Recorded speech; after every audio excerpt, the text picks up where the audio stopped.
자, 여러분 드디어 좋은 이야기들이 나오네요. 중국에서 대규모 부양책을 발표했습니다. 하나 기준으로 190조 원. 그래서 뭐든지 맥락적인 부분을 해석하는 게 중요하거든요. 경제가 나쁘다는 걸 인정했다는 게 굉장히 중요한 거예요. 그러니까 우리 괜찮아 라고 얘기하면 부양할 필요가 없죠. 근데 나쁘다는 걸 인정했다는 건 이제 적극적으로 이 상황을 바꿔보겠다라는 거죠. 그래서 거기에 대한 결과도 나와야 되는 게 맞는 거고요. 그래서 어떤 긍정적인, 그러니까 돈을 풀어서 사실 결과가 안 나올 수는 없죠. 그래서 어떤 결과가 나올 때까지 그 이상의 부양도 할 의지가 있어 보인다는 게 중요한 거죠. 이게 왜 우리에게 호재가 되냐면 우리나라는 아직도 중국 경제 의존도가 굉장히 높은 편에 속해요. 우리나라에서 중국으로 수출 보내는 수치가 25%입니다. 그런데 이것도 좀 줄인 거죠.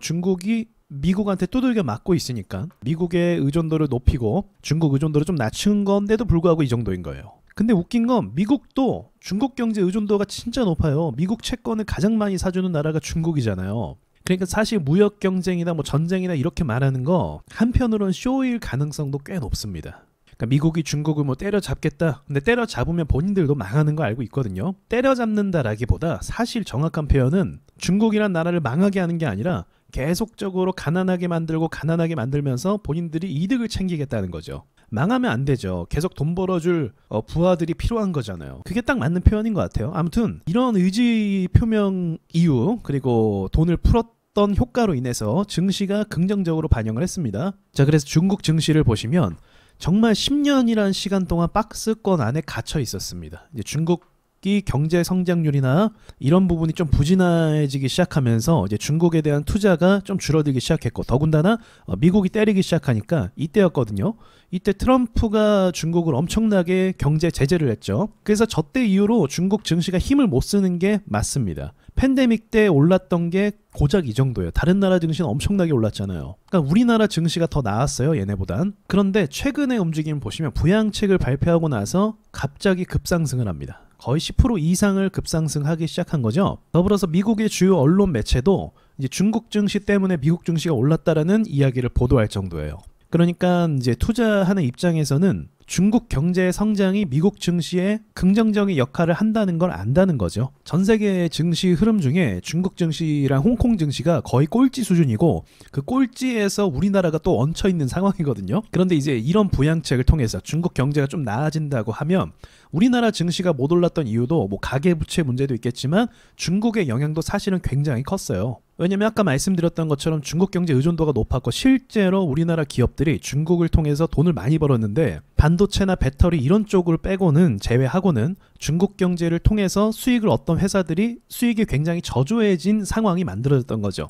근데 이런 부분에 있어서 이제 개선이 될 것이라는 전망이 나오기 시작하면서 우리나라 좀 소외됐던 주식들도 반응을 좀 하기 시작했습니다. 그리고 우리가 또 체크해야 될 게 큰 맥락에서 보는 게 중요하다고 했잖아요. 왜 중국이 지금 금리를 인하해서 부양책을 펼칠까요? 그건 바로 미국 때문이에요. 미국 경제가 계속 좋아지고 있고 그리고 금리를 0.5% 내리면서 더욱더 경제를 부양하겠다는 의지를 밝혔죠. 중국과 미국은 지금 경쟁 구도 가운데 있고 둘 다 밀려서는 안 되는 상황이거든요. 그리고 둘 다 반도체 전쟁이나 뭐 AI 전쟁, 기술을 계속적으로 발달시키고 있고 뭐 전기차라든지 자율주행이라든지 이런 미래 먹거리 산업에 있어서 둘 다 치열하게 아주 경쟁을 하고 있는 가운데 있습니다. 그러니까 여기서 삐끗해서 밀려버리면 주도권을 잃어버리는 상황이 만들어지는 거예요. 그러니까 중국 경제도 사실 벌써부터 안 좋았죠. 근데 지금 타이밍에 금리를 내리는 건 미국 경제를 따라잡겠다는 의지가 있다는 거죠. 그러니까 따라잡을 때까지 중국은 경제를 계속 부양할 가능성이 높습니다. 그러니까 제가 그런 말씀도 드린 적이 있어요. 중국이 망한다 이야기를 하잖아요. 그런데 중국은 망하기가 쉽지가 않아요.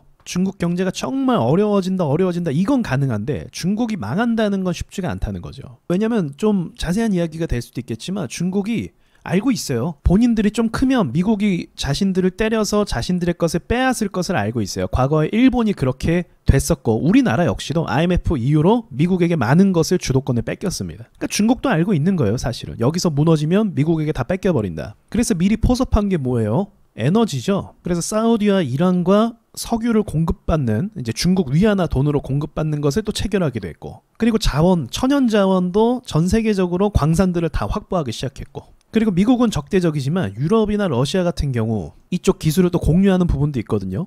그래서 아주 호의적으로 또 대하는 부분도 있고 그러니까 미국이 자신들을 때릴 것을 대비해서 중국도 당하지만 않겠다. 미리 이렇게 쉽게 무너지지 않을 만한 인프라를 구축하는데 굉장히 힘을 썼던 거죠. 그래서 쉽게 무너지진 않을 거다 이렇게 볼 수 있는 거죠. 그런데 지금은 더더욱더 요거를 경쟁에서 밀리면 안 되는 거예요. 그러니까 돈을 풀고 아마 더 풀 거라고 전 생각을 합니다. 왜냐면 여기서 넘어지면 지는 거거든요. 과거에 소련이 그랬던 것처럼. 그래서 어쩌면 제 예상엔 이런 시점을 출발로 엄청난 경쟁 구도가 형성이 되면서 투자금이나 또 나라의 빚이나 이런 것들이 더 많이 늘어나지 않을까. 이미 미국도 엄청나게 늘어나고 있잖아요.